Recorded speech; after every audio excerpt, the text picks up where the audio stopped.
Oxigênio não trata desconforto respiratório. É isso mesmo. Quer entender mais sobre esse tema? Fica aqui comigo nesse vídeo que eu vou te explicar sobre ele. E se você não está inscrito no canal, se inscreva e ative as notificações, assim você fica sabendo sempre que tiver um vídeo novo por aqui.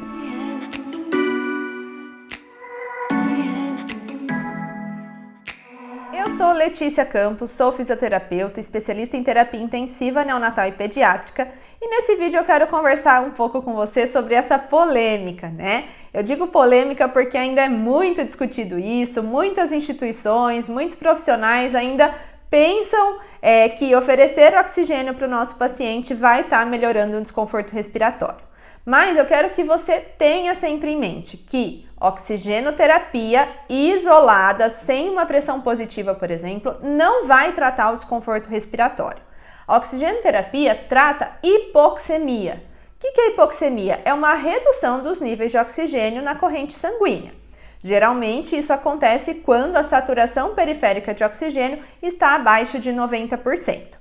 Então, o que o oxigênio vai fazer quando ele é ofertado? A oxigenoterapia nada mais é do que ofertar oxigênio acima de 21%, que é o que a gente tem no ar ambiente. Se eu estou oferecendo 25%, 22%, já é uma forma de oferecer oxigenoterapia.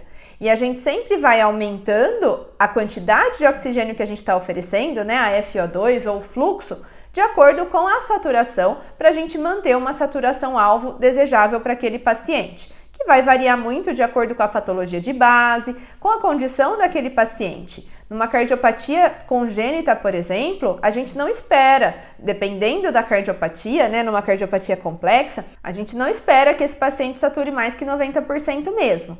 Agora, num recém-nascido prematuro, sem outras repercussões, sem outras complicações do sistema respiratório associadas, a gente espera que ele tenha uma saturação-alvo de 91% a 95%, tanto para evitar os riscos da hipoxemia, quando essa saturação está abaixo de 91%, e também os riscos de hiperoxemia, quando está acima de 95%.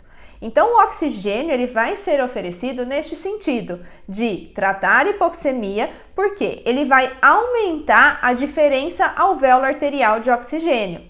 Lembra que para acontecer difusão, eu tenho que ter uma diferença de pressão entre dois pontos, que no caso é entre o alvéolo e o capilar que está passando por ele. De um modo geral, a pressão parcial de oxigênio dentro dos alvéolos, se a ventilação está adequada, é sempre maior do que a do capilar, já que o sangue que está passando por ali, ele está vindo do sistema venoso, então o oxigênio já foi distribuído para todas as células, tecidos, está voltando pelo lado direito do coração, chegando aos pulmões para fazer trocas gasosas, pegar oxigênio, deixar CO2 e daí então seguir para o sistema arterial para todos os tecidos do bebê. Então existe essa diferença alvéolo arterial de oxigênio que permite que a difusão aconteça.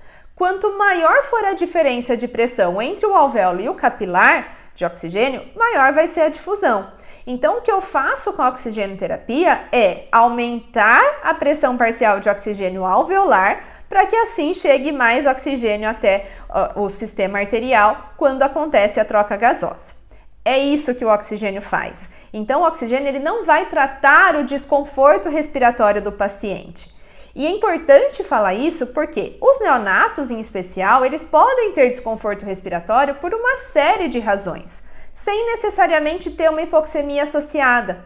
Então, se o paciente está desconfortável, ele está lá apresentando tiragens, né, um esforço respiratório importante, a sincronia tóraco-abdominal, muitas vezes ele está fazendo batimento de asa nasal, gemência, isso pode acontecer por diversas causas. Pode acontecer por instabilidade alveolar, porque esse alvéolo ele tende ao colapso, já que a capacidade residual funcional de neonatos é menor, a caixa torácica é altamente complacente, isso dá uma instabilidade para alvéolos, além de muitas vezes ter redução da produção de surfactante, principalmente se esses bebês nasceram prematuros. Tudo bem? Então, tudo isso predispõe a uma instabilidade alveolar, a uma distorção de caixa torácica, a tentativas do bebê de achar mecanismos compensatórios para aumentar essa capacidade residual funcional que está reduzida e não deixar o alvéolo colabar, como, por exemplo, fazer a gemência, tá? Tudo isso acontece por outros fatores e não necessariamente porque a diferença da pressão alveolar e pressão arterial está reduzida. E oferecer oxigênio para esse bebê não vai tratar esse desconforto, não vai dar estabilidade alveolar, por exemplo, não vai impedir que esses alvéolos colabem. E o paciente está apresentando esforço respiratório por esses fatores. Por isso que nesses casos, quando tem desconforto respiratório, não adianta simplesmente eu oferecer oxigênio, porque o oxigênio vai tratar somente a hipoxemia e não o desconforto respiratório. Nesses casos, muitas vezes, a gente precisa oferecer pressão positiva, na forma de CPAP, por exemplo. O CPAP dá estabilidade para o alvéolo, mantém a capacidade residual funcional maior e isso permite, então, diminuir esforço, diminuir trabalho respiratório, diminuir desconforto respiratório. E, consequentemente, se ele estava fazendo uma hipoxemia, provavelmente ele vai ter melhora da hipoxemia porque tratou a causa, tratou a base.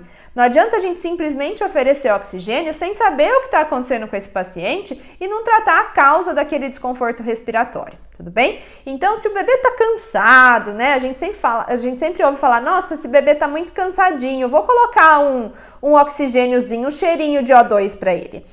Preste atenção na causa desse desconforto respiratório e lembre-se sempre que oxigênio não trata desconforto, oxigênio trata hipoxemia, tudo bem? Espero que você tenha entendido, então. Se você gostou desse vídeo, deixa aqui o seu like e eu te vejo na próxima. Até mais!